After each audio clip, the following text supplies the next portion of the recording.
सात ऐसे युद्ध जिन्होंने भारत का इतिहास बदल दिया। भारत में प्राचीन काल से आज तक अनेकों युद्ध लड़े गए, लेकिन कुछ युद्ध ऐसे भी हुए जिन्होंने भारत के इतिहास को बदल कर रख दिया। चलिए जाने ऐसे सात युद्धों के बारे में जिन्होंने भारत का इतिहास बदल कर रख दिया। पहला, कलिंग का युद्ध। कलिंग की ओर से 60,000 सिपाही की सेना लड़ाई के मैदान में थी तथा मौर्य सेना में 1 लाख से अधिक सिपाही थे।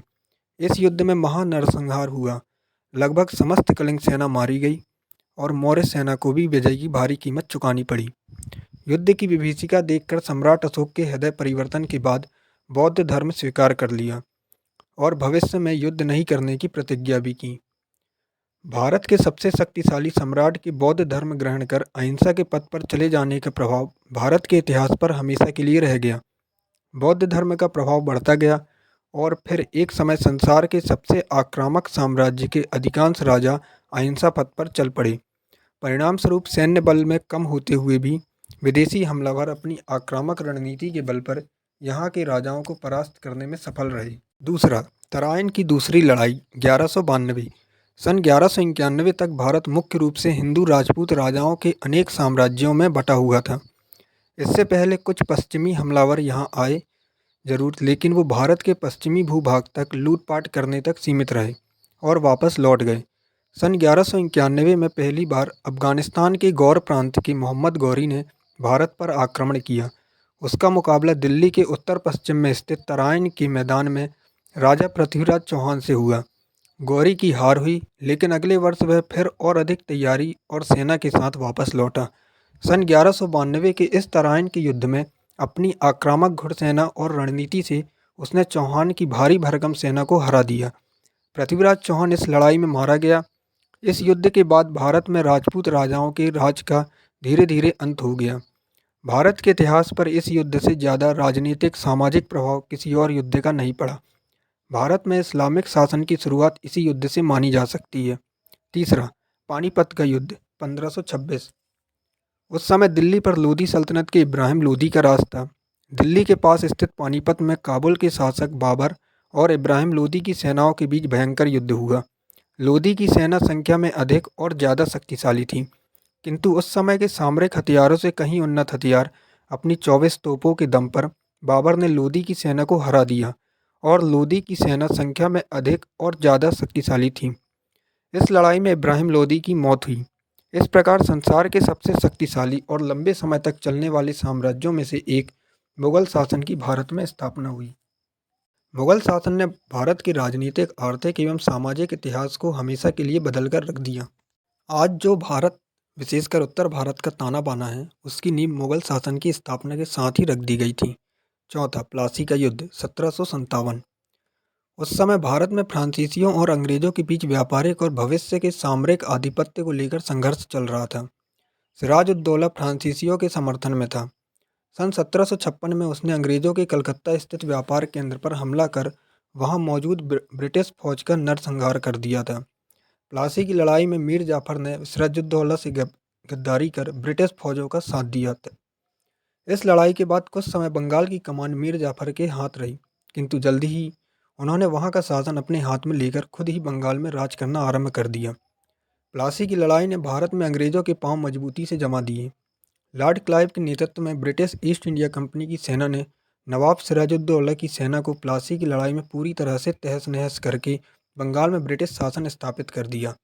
यहाँ से कमाई हुई दौलत के बल उन्होंने अपनी सेना को और मजबूत किया और धीरे धीरे पूरे भारत में अपने साम्राज्य की स्थापना कर डाली। पाँचवा, कोहिमा का युद्ध 1944। कोहिमा भारत में बर्मा की सीमा के निकट नागालैंड में स्थित है। कोहिमा का यह युद्ध इतिहास में पूरब के स्टालिनग्राड के नाम से प्रसिद्ध है। बर्मा पर जापानियों का आधिपत्य था, जिन्होंने भारत में आधिपत्य की महत्वाकांक्षी योजना बनाई ताकि यहाँ संपदा का इस्तेमाल युद्ध में किया जा सके और अंग्रेज़ों की ताकत को कमज़ोर किया जा सके, क्योंकि अंग्रेज भी उसी समय सेना और संसाधनों के लिए भारत पर ही निर्भर थे। यहाँ पर मिली पराजय द्वितीय विश्व युद्ध के दौरान जापानी फौजों को मिलने वाली सबसे महत्वपूर्ण शिकस्त थी, जिसने भारतीय उपमहाद्वीप और संभवतः सारे संसार में जापानियों को बढ़ने से रोक दिया। इस भयानक युद्ध में जापानियों की हार हुई और भारत का इतिहास नए सिरे से लिखते लिखते रह गया। यदि भारत या इसके बड़े भूभाग पर जापानी अपना कब्जा जमाने में कामयाब हो जाते तो यह मित्र देशों के लिए बड़ा सामरिक नुकसान होता। साथ ही भारत का इतिहास भी हमेशा के लिए बदल जाता, क्योंकि संभव है कि मात्र 3 वर्ष बाद भारत को मिलने वाली स्वतंत्रता जापानी शासन के तले संभव न हो पाती। छठवां, तालीकोटा की लड़ाई।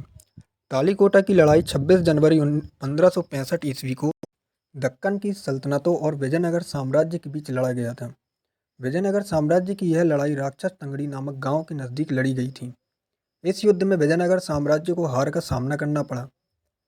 तालीकोटा की लड़ाई के समय सदाशिव राय विजयनगर साम्राज्य का शासक था, लेकिन वह एक कठपुतली शासक था।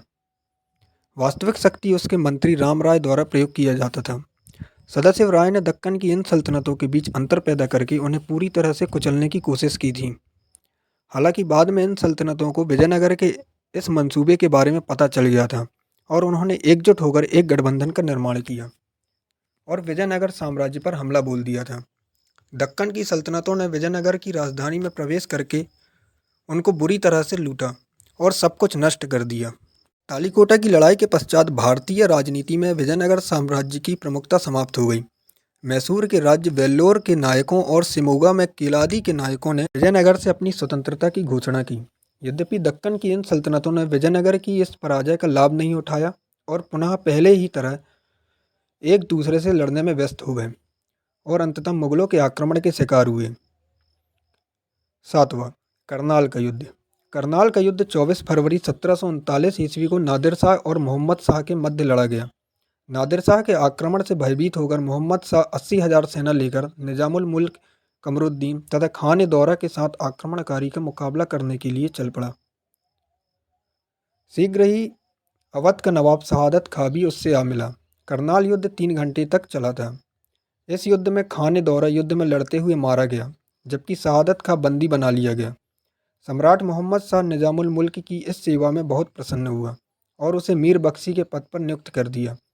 शहादत खां ने मीर बख्शी के इस पद से वंचित रहने के कारण नादिर शाह को धन का लालच देकर दिल्ली पर आक्रमण करने को कहा।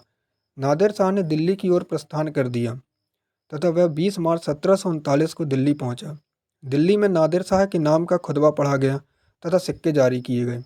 नादिर शाह दिल्ली में 57 दिन तक रहा और वापस जाते समय वह अपार धन के साथ तख्त ताउस तथा कोहिनूर हीरा भी ले गया। ये थे 7 ऐसे युद्ध जिन्होंने भारत का इतिहास बदल कर रख दिया था।